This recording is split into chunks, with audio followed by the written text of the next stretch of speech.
People who have personally caught a predator, what did you do to them? My little sister was groomed and assaulted by a 41-year-old man when she was 11. He left her barely breathing and with enough internal damage so she would never have a menstrual cycle. To pour salt in the wound, when the day of sentencing came, the judge ruled that there was not enough evidence of intended bodily harm to give this monster more than 10 years. We were devastated. And to make matters even worse, he was let out on good behavior 48 months later. That's when he struck again. He tracked down another girl from our town. He assaulted and killed her in her own home. This time, our entire community went into uproar. We collectively got him served with not only a life sentence, but the death penalty too. But still, that didn't change the fact another family was destroyed. And when my little sister took her own life a few months later because of her trauma, I knew I had to start tracking these monsters down on my own. That night, I created a fake IG profile of a 14-year-old girl named Sophie. The amount of texts I received from grown men within just 72 hours made me want to throw up. I never told anyone about the account either. I simply texted these men, promised them a good time at a certain location. Then I'd meet them with crowbars and baseball bats, force them to beg for their life, before leaving them permanently disabled every time. I did that to 7 different men and never felt an ounce of remorse. But then I started texting a man named Grayson. He was very apprehensive about Sophie at first, saying he knew it was wrong, but it felt so right. Right around this time is when I noticed my older brother started acting strangely. He was 24 and had never been in love, but was suddenly smiling at his phone like a giddy teenager. He was oddly protective of it too. I'd sometimes tease him about his obvious new girlfriend, but instead of smiling or getting shy, he'd literally lock up and run to his room where he'd immediately change all the passwords to his phone and computer. The more secretive and addicted to his phone my brother got, the more Grayson became infatuated with Sophie. He started sending her money for manicures and shopping trips, which directly coincided with my brother picking up extra shifts at the warehouse job. Still, my brother's name was Benji, so I never thought anything.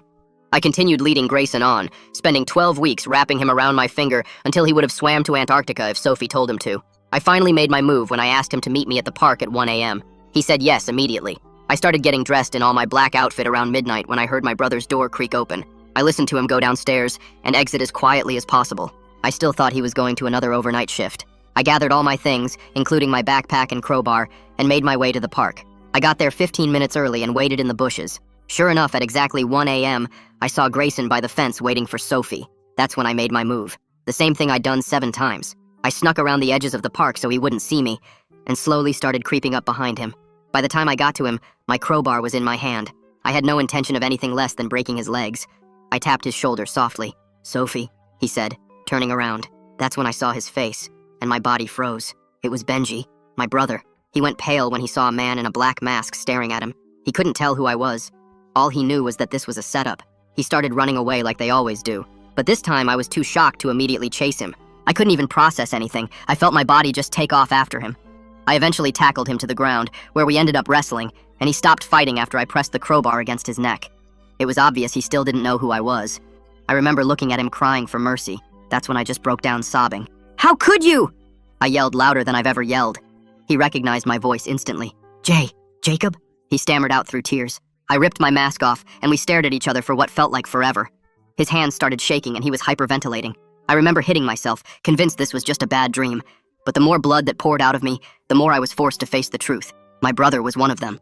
I wrapped my crowbar around his neck, and his eyes burst open. Not out of fear, but like he was surprised I was actually hurting him. "I'm your brother," he said, gurgling his words. "You can't do this to me." I let go out of pure disbelief. He started talking about family loyalty and sticking together, and I just punched him. I couldn't take it. When he was on the ground again, I started screaming about our little sister. How she took her life because of monsters like him. That's when he said it. "How is any of that my fault?" He said it with a straight face. I remember losing it. I started wailing blows over and over, and when I was done, his jaw and his nose were both broken. I stood him up by his collar and told him one thing. "We're going back to the house, and you're gonna tell Mom and Dad what you did." 10 minutes later, we were at their door. "Hey, Mom, Benji has something to tell you." Mom's face went completely white the second she saw Benji's broken nose and the blood all down his shirt. Her hand flew to her mouth, and she took a step back into the doorway while Dad appeared behind her, his eyes going wide as he looked between me and Benji. "What the hell happened?" Dad's voice came out sharp and confused. I pushed Benji forward a little bit, not hard, but enough to make him stumble toward them. "Benji needs to tell you what he's been doing online." The words came out flat and cold. Benji tried to talk through his busted jaw, the words coming out all wrong and mushy. "It's a misunderstanding. Jacob attacked me for no reason." Mom reached out toward him, but I stepped between them, blocking her path. "No, you need to hear this first before you comfort him." Dad pushed past both of us and grabbed Benji by the shoulders, looking at his injuries up close. Someone better start explaining right now. His voice kept getting louder with each word. I pulled out my phone and held it up. Benji's been sending money to someone he thought was a 14-year-old girl named Sophie, and he went to meet her at the park at 1 in the morning tonight. Mom's legs seemed to give out and she had to grab the doorframe to stay standing. No, that can't be right. There's some mistake. Tears were already running down her face. Benji tried to say something about how he was just talking to her, that nothing bad happened, but the words came out all garbled through his broken teeth and swollen lips. I opened the screenshots on my phone and shoved it toward Dad. Look at these. 12 weeks of messages, hundreds of dollars in transfers, everything. Dad's hands started shaking as he scrolled through message after message, his face getting redder with each swipe. Mom had to sit down right there on the porch steps, her whole body shaking. "We need to call the police right now," Dad said, already reaching for his phone. Mom grabbed his arm and pulled it down. "Please wait. We should handle this as a family first, please." They started arguing right there in the doorway while Benji stood between them, bleeding onto the porch. "If you don't call them, I will," I said, cutting through their argument. I reached into Benji's pocket and grabbed his phone before he could react, then walked straight into the house toward Dad's office. Benji tried to follow me, but I turned and pushed him back hard. "Don't even think about it." I opened Dad's desk drawer and dropped the phone inside, then locked it with the key Dad kept on top of the bookshelf. "The evidence stays safe, and tomorrow morning I'm going to the police station whether you come with me or not." Nobody slept that night. Not for a single minute. I could hear Mom crying through the walls, these deep, broken sobs that went on for hours. Dad paced downstairs all night, his footsteps going back and forth across the living room floor. I sat on my bed staring at the ceiling, seeing my little sister's face over and over, then seeing Benji standing at that park fence waiting for a child. My stomach kept turning and I threw up twice, barely making it to the bathroom. When morning finally came, we all ended up in the kitchen like zombies. Benji's face looked even worse in the daylight, purple and swollen all down one side. He started talking the second Dad sat down, saying we could handle this quietly, that going to the police would destroy our family forever. Dad's fist came down on the table so hard the coffee mugs jumped. "The family is already destroyed!" Mom just stared into her coffee cup, not moving, not speaking, like she wasn't even there anymore. I went back to my room and started making copies of everything. Screenshots from the Sophie account, bank records I'd pulled up online showing Benji's extra warehouse shifts that matched perfectly with the payment dates to Sophie. My hands moved on their own, printing page after page while my brain kept going in circles. How did I not see this? How did I not know my own brother was one of them? The evidence pile grew bigger and bigger, each page another piece of proof that my brother was exactly like the monster who destroyed our sister. I organized everything into folders, one for the police, one for backup, one to keep at home. The printer ran out of ink halfway through, and I had to dig through Dad's office to find more, my hands shaking the whole time. Each screenshot showed Benji getting bolder, the messages getting worse, him talking about what he wanted to do when they finally met. My stomach heaved again, but nothing came up this time. I could hear Mom and Dad arguing downstairs about lawyers and family reputation and what the neighbors would think. None of that mattered anymore. What mattered was stopping Benji before he found a real 14-year-old girl, before some other family ended up like ours. I kept printing and organizing, the mechanical work the only thing keeping me from completely losing it. Mom knocked on my door around noon and came in without waiting for an answer, her eyes red and puffy from crying all morning. She sat on the edge of my bed and watched me sorting papers into different folders, then asked if maybe we could wait just a few days before going to the police, just to figure things out as a family first. I kept organizing the evidence and told her that every single day we waited was another day Benji might find a real kid, not a fake profile, and hurt them the way our sister was hurt. She completely broke down then, sobbing so hard she couldn't breathe, and I had to help her to the bathroom where she threw up twice before collapsing on the floor. I left her there crying and went back to my computer, searching online for information about reporting these kinds of crimes. After about an hour of reading through different websites, I found a victim advocate office downtown that specialized in helping families navigate these situations. The website said they provided support through the entire legal process, helped with paperwork, and even went to court with families. It felt like exactly what we needed since none of us knew how to handle something this big. I bookmarked the page and wrote down their address and phone number on 3 different pieces of paper, putting one in my wallet, one in the evidence folder, and one on my desk. That evening after dinner, which nobody really ate, I went back to my room and started printing out all the chat logs between Benji and Sophie. I organized them chronologically, starting from the very first message where he said he knew it was wrong but couldn't help himself. Reading through them again made my stomach turn as I saw him describing in detail what he wanted to do to Sophie when they met. The reality of who my brother really was hit me in waves. First nausea that had me running to the bathroom, then rage that made me punch my wall so hard I left a hole. Page after page showed him getting bolder, talking about taking her places, buying her things, making her feel special before they did things she might not understand yet. I had to stop 3 times to go outside and breathe because the words on those pages were coming from someone I'd grown up with, shared a house with, trusted completely. When I finished organizing everything, I had a stack of papers 2 inches thick showing 12 weeks of grooming behavior. I found Benji alone in the garage later that night, sitting on Dad's workbench and staring at nothing. I confronted him about the money he'd sent to Sophie, holding up the bank records that showed every transfer. He insisted Sophie said she wanted the money for shopping and nails, like that somehow made it okay to send hundreds of dollars to a 14-year-old. His complete lack of understanding that she was supposed to be 14, that sending money to a child for any reason was wrong, made me realize he genuinely didn't see what was wrong with his actions. He kept saying she asked for it, she wanted it, she was mature for her age, all the same sick justifications I'd heard from the other men before I broke their legs. I wanted to hit him again, but instead I just left him there in the garage and went back to my room. I opened my laptop and logged into the Sophie Instagram account one last time, taking final screenshots of everything before starting the deletion process. After backing up every single message, photo, and interaction to 3 different drives, I went through the steps to permanently delete the account. Watching Sophie disappear felt strange, like I was erasing a person even though she never existed.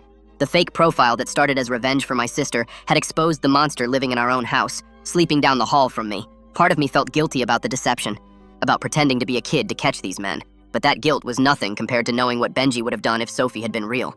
Before going to bed, I wrote a note on a piece of paper and left it on the kitchen counter where everyone would see it in the morning. The note said I was going to the police station at 9 a.m. tomorrow morning to file a report about Benji's online activities. I made it clear this wasn't a threat or a negotiation or something we were going to vote on as a family. This was simply what was going to happen, with or without their support. The next morning, I woke up at 7 a.m. and got dressed in clean clothes, making sure I looked presentable and serious. I drove downtown to the victim advocate office first, arriving right when they opened at 8 a.m. The receptionist gave me some forms to fill out and told me someone would be with me soon. Raylan Moore came out 15 minutes later, a woman in her 40s with kind eyes and a calm voice. She took me to her office and explained my rights as someone reporting a crime, what to expect from the legal process, and how their office could support me through everything. She was professional but warm, making me feel less alone in this nightmare for the first time in days. She gave me her card and said she could come with me to the police station if I wanted, which I immediately accepted.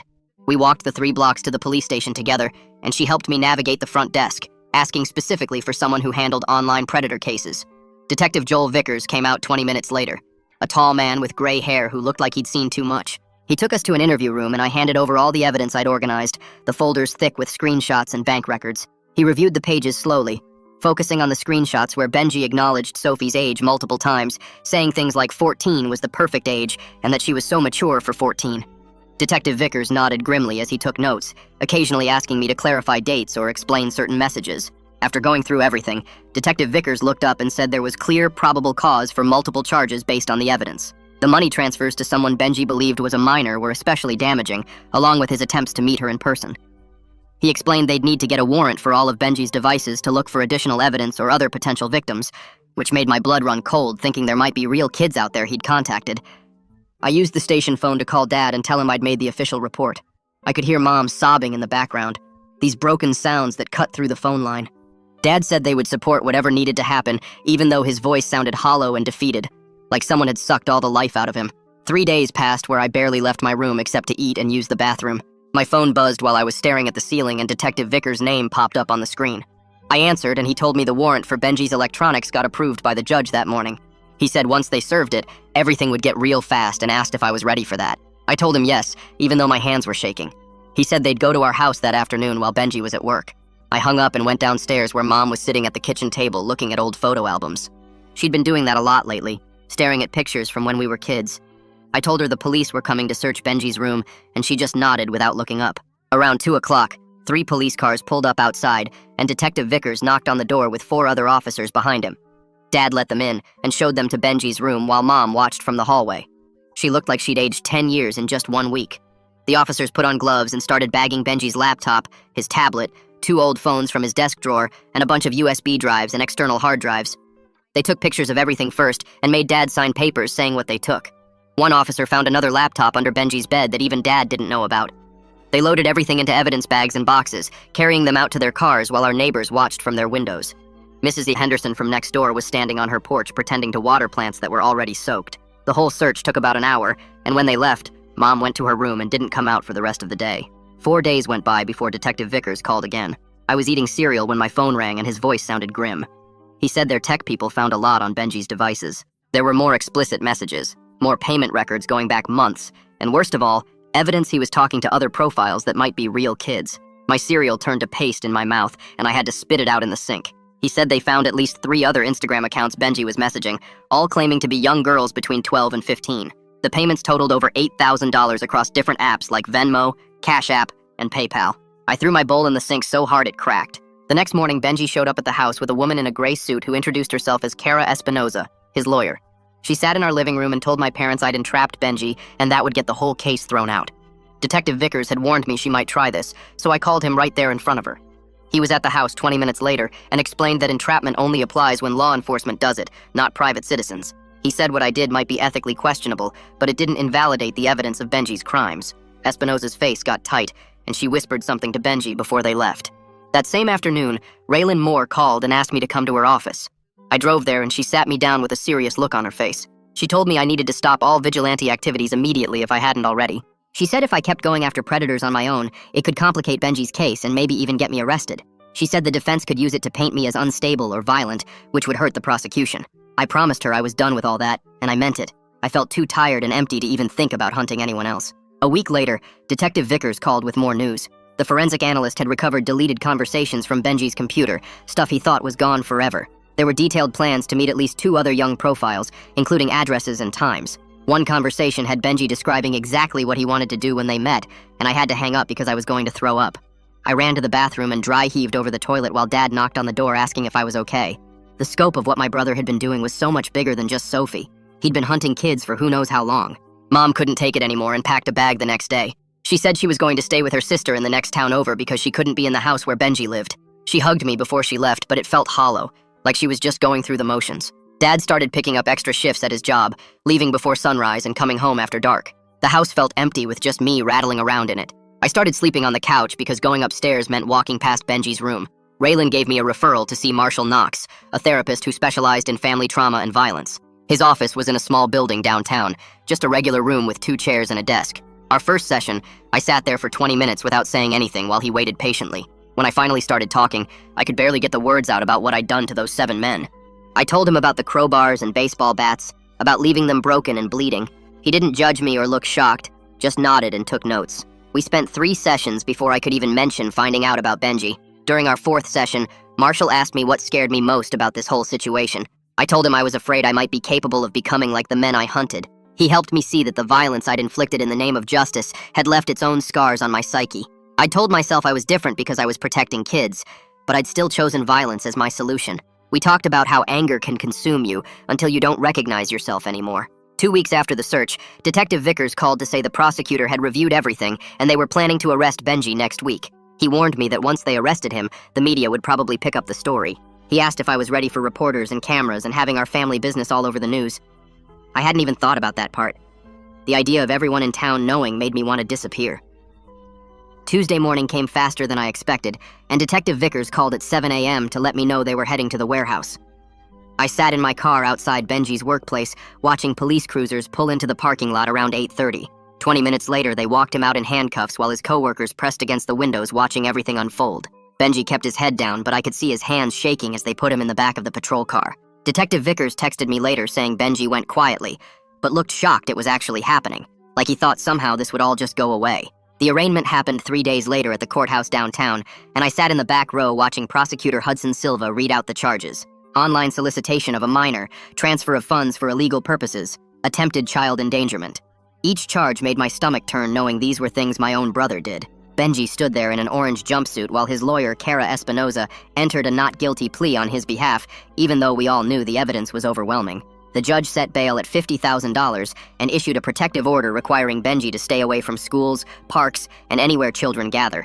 He also couldn't use social media or dating apps while the case was pending, and had to install monitoring software on any devices he used. Dad put up the house as collateral to post bail, which made Mom cry harder than I'd seen since our sister died. That afternoon, I met Detective Vickers at the station and handed over my crowbar and the black clothes I wore that night at the park.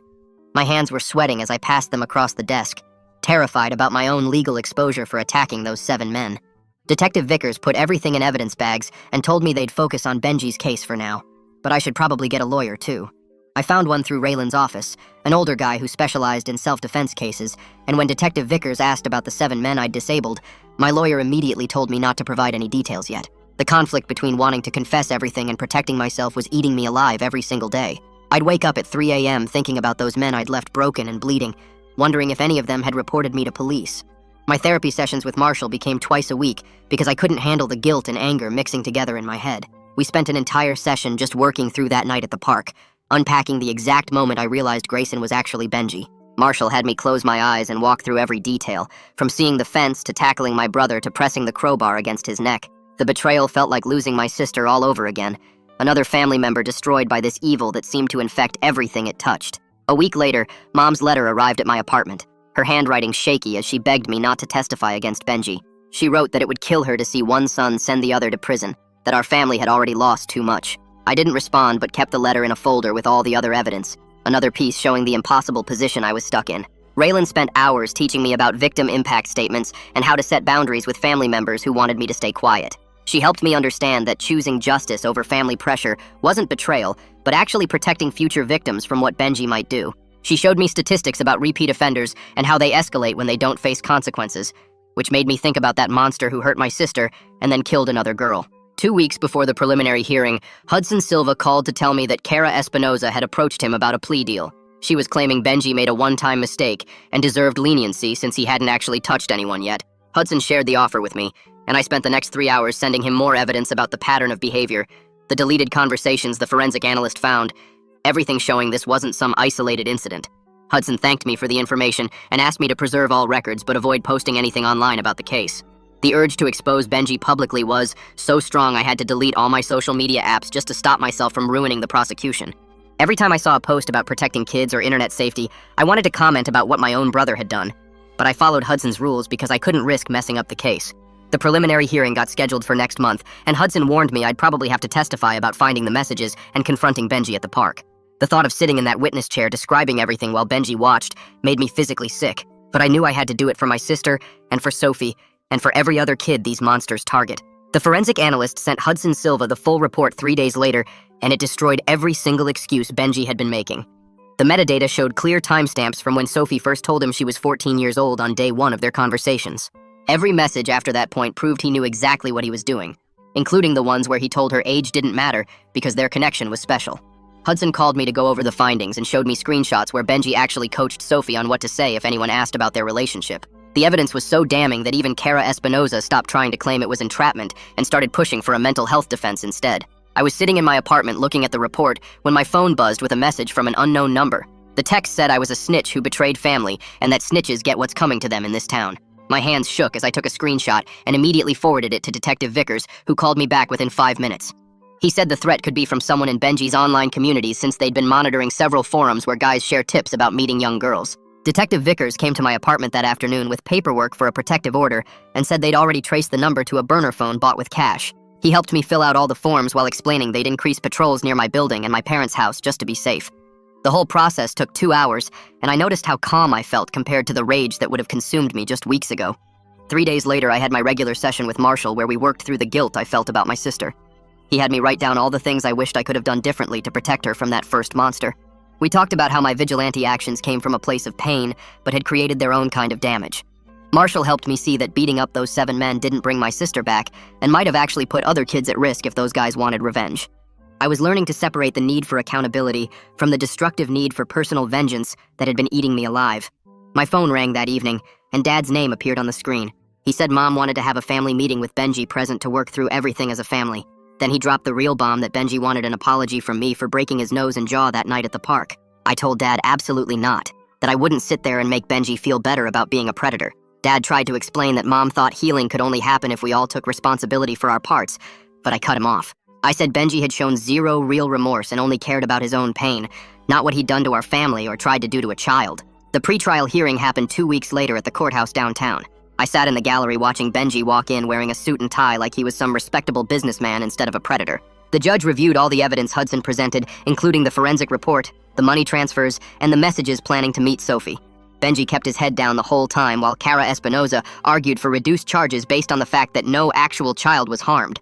The judge scheduled the actual trial for next month and denied Espinoza's motion to reduce bail. After the hearing, Hudson pulled me aside in the hallway with news that made my stomach drop.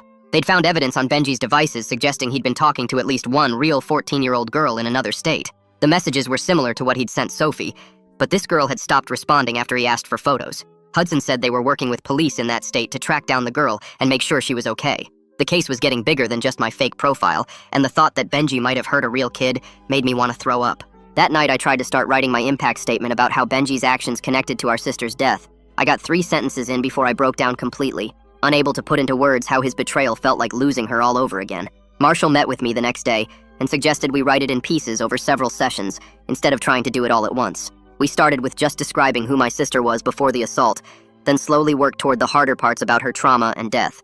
The process was brutal, but Marshall kept reminding me that the statement wasn't just about punishment, but about making sure the judge understood the full weight of what predators do to families. Detective Vickers called me a week later with something that sent ice through my veins. He mentioned casually that one of the men I'd disabled had given police a description of his attacker months ago. The guy described someone my height and build wearing all black with a crowbar, and Vickers said the description could match me. Fear crawled up my spine as I realized my vigilante past might finally be catching up with me. Vickers didn't directly accuse me, but the way he brought it up felt like a warning that I needed to get ahead of this. I scheduled a meeting with Raylan Moore the next morning to talk about my options. She laid out 2 paths. I could self-report the attacks now and try to control the narrative, or wait to see if they officially connected me to them. Raylan explained that coming forward voluntarily would look better to prosecutors and might lead to more lenient treatment. We spent 3 hours going through the pros and cons, while she helped me understand that taking responsibility on my own terms was different from being caught. I left her office leaning heavily toward coming forward, but terrified of what it would mean for my future. That same night, I sat at my laptop and started deleting Sophie from everywhere I could think of. I went through Instagram first, then Gmail, then the cloud backups on 3 different services. Each deletion felt like erasing a piece of the trap that caught Benji, but Hudson already had all the screenshots and evidence he needed. My fingers moved fast across the keyboard, clearing browser histories and cached files while my stomach stayed tight. The fake profile that started everything was finally gone after 2 hours of careful deletion. 3 days later, Hudson called me to his office to discuss Benji's options. He laid out papers showing all the evidence they'd collected from Benji's devices and my Sophie account. The prosecutor explained they could offer Benji a plea deal instead of going to trial where he'd face worse charges. The deal meant pleading guilty to felony solicitation, lifetime sex offender registration, mandatory therapy, and 5 years of strict probation. Hudson said it was less than Benji deserved, but more realistic than hoping a jury would convict on the heavier charges. I nodded and tried not to think about how 5 years felt like nothing compared to what our sister went through. Hudson then shifted the conversation to my own situation with the 7 men I'd attacked. He said my cooperation with Benji's case would help, but I needed to prepare for possible assault charges. The prosecutor explained that coming forward voluntarily would look better than being caught later. He gave me a week to think about it while Benji considered the plea deal. The next morning was the family mediation session that Raylan had arranged at the courthouse. Mom and Dad sat on one side of the table, while I sat on the other with Raylan beside me. The mediator started by asking everyone to share their feelings about the situation. Dad's hands shook as he finally spoke up after 20 minutes of Mom crying. He said he'd noticed weird things about Benji over the years, but always made excuses. There was the time he found Benji looking at young girls' social media profiles late at night, or when Benji got defensive about his phone and computer passwords. Dad's voice cracked as he admitted he should have asked questions instead of looking away. Mom couldn't stop sobbing as she listened to Dad list all the warning signs they'd ignored. I sat there feeling the weight of being the one who forced everyone to see what they'd been avoiding. The mediator helped us talk through boundaries and next steps, while Mom kept asking how she failed as a mother. After the mediation, I went straight to the police station with the formal statement I'd written. My hands were sweating as I handed the paper to Detective Vickers, acknowledging I'd engaged in violent acts against multiple individuals. I didn't provide specific names or dates yet, just admitted to the attacks in general terms. Vickers read it slowly, then looked up and said this was the right thing to do. He explained the next steps would involve more detailed statements and possibly identifying the victims. 2 weeks passed before Kara called Hudson to say Benji would accept the plea deal. She'd explained to Benji that the evidence was overwhelming, and if they found any real victims, the charges would multiply. Benji finally understood he had no chance at trial and agreed to plead guilty to avoid worse consequences. Hudson called me immediately to let me know, and I felt nothing but a deep, hollow ache in my chest. There was no satisfaction in winning, because it meant accepting my brother really was a predator. The sentencing hearing was scheduled for the following month at the county courthouse. Marshall helped me prepare my victim impact statement over several therapy sessions, working through each painful paragraph. When the day came, I stood at the podium with shaking hands holding my statement. I talked about our sister first, describing who she was before the assault destroyed her childhood. Then I explained how her suicide wasn't just from one predator, but from a world that kept producing them. My voice shook when I connected Benji's actions to perpetuating the same cycle that killed our sister. I had to stop twice to breathe through the anger and grief washing over me. The courtroom was silent, except for Mom's quiet crying in the back row. The judge listened carefully, then accepted the plea agreement Hudson had negotiated with Kara. 5 years probation with electronic monitoring for the first 2 years, lifetime registration as a sex offender with quarterly check-ins, mandatory therapy twice a week for the first year, then weekly after that, no contact with minors including supervised situations. No internet access without monitoring software installed. Benji would also pay $10,000 in restitution to victim services and could never work in any job involving children. The judge's gavel came down, and Benji was let out to process his probation paperwork. The next day, Hudson called me back to discuss my own legal situation regarding the vigilante attacks. He offered me deferred adjudication for one assault charge if I cooperated fully about all 7 attacks. This meant 2 years probation, 200 hours of community service, and mandatory therapy continuation. If I completed everything successfully, there'd be no permanent criminal record. Hudson explained this was generous considering what I'd done to those men. He said my cooperation with Benji's case and voluntary confession helped, but I'd still face serious requirements. I had 24 hours to decide whether to accept or risk going to trial myself. That night I barely slept, weighing the deal against the possibility of worse charges later. The next morning I called Hudson and accepted the deferred adjudication agreement he'd offered.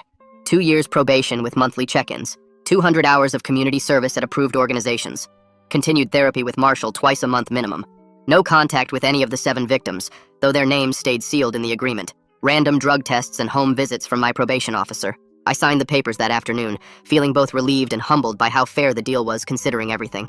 My first community service assignment came 3 weeks later at Lincoln High School, where I had to talk to 200 juniors about online predators. I stood at the front of the gym with my hands shaking, looking at all those faces that reminded me of my sister at that age. I stuck to the facts, showing them screenshots with names blacked out, explaining how predators start with normal conversations, then slowly push boundaries. I told them about the money transfers, the late-night meeting requests, the way these men always claim the kid is mature for their age. When one girl asked if I knew anyone personally affected by this stuff, I just said yes, and moved on to warning signs parents miss. After the presentation, 12 different students came up to thank me for being real with them, and 3 admitted they'd been getting weird messages from older guys online. The principal asked if I could come back next month, and I agreed, even though talking about this stuff made me want to throw up every single time. 2 days later, I drove to Riverside Cemetery where my sister was buried next to our grandmother. I sat on the grass next to her headstone and talked for 2 hours straight, telling her everything about Benji, about what I did to those 7 men, about the plea deals and probation. I explained how I couldn't promise her peace or justice because those things didn't really exist, but I promised to keep fighting the right way now through legal channels and education. I left fresh daisies on her grave, the flowers she used to pick from our backyard before everything went dark.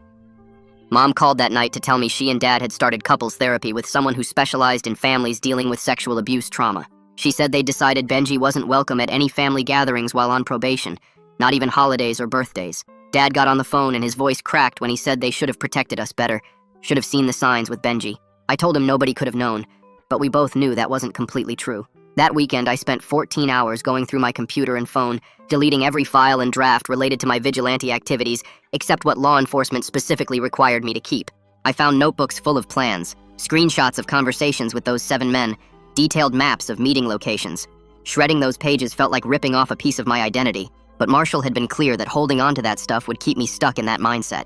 I burned everything in the backyard fire pit, watching 3 years of revenge planning turn to ash and smoke. Marshall noted my progress during our session the following week, saying my anger seemed more controlled and my PTSD symptoms were responding well to the medication we'd adjusted.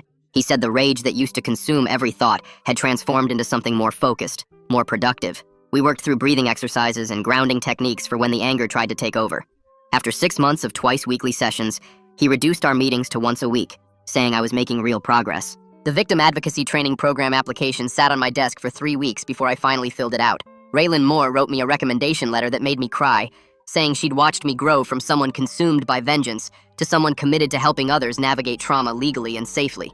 The program director called 2 weeks later to schedule an interview, warning me they'd need to do extensive background checks given my history. I passed everything and got accepted for the next training cohort starting in September. Dad showed up at my apartment one Saturday morning with a truck full of gardening supplies, saying he wanted to build something beautiful for my sister. We spent every weekend for 2 months digging up the backyard, laying stone paths, planting purple irises and yellow roses and white lilies. Mom joined us sometimes, usually just sitting on the porch watching, but occasionally she'd help place stones or water the new plants. We'd talk about my sister's laugh, her terrible jokes, the way she used to name every butterfly that visited our yard. Nobody mentioned Benji during these conversations, like his name would poison the memorial we were creating. The garden grew into something magnificent, with a small bench where you could sit surrounded by flowers she would have loved. 9 months after that night at the park, everything looked completely different. I worked 35 hours a week as a victim advocate assistant, helping families fill out paperwork and understand court procedures. My probation officer said I was one of her most compliant cases, never missing a check-in or community service hour. The families I worked with didn't know my full history, just that I understood what they were going through. Our family existed in a new configuration now, broken and rearranged, but somehow still standing. We built something different from the ruins, not perfect or whole, but honest and grounded in truth instead of the denial that almost destroyed us. Every day required choosing to move forward instead of backward, choosing legal advocacy over vigilante justice, choosing to honor my sister through legitimate work instead of violence. So yeah, that's it. Nothing too fancy, just how it played out. Thanks for tagging along, and I'll catch you again if you swing back by.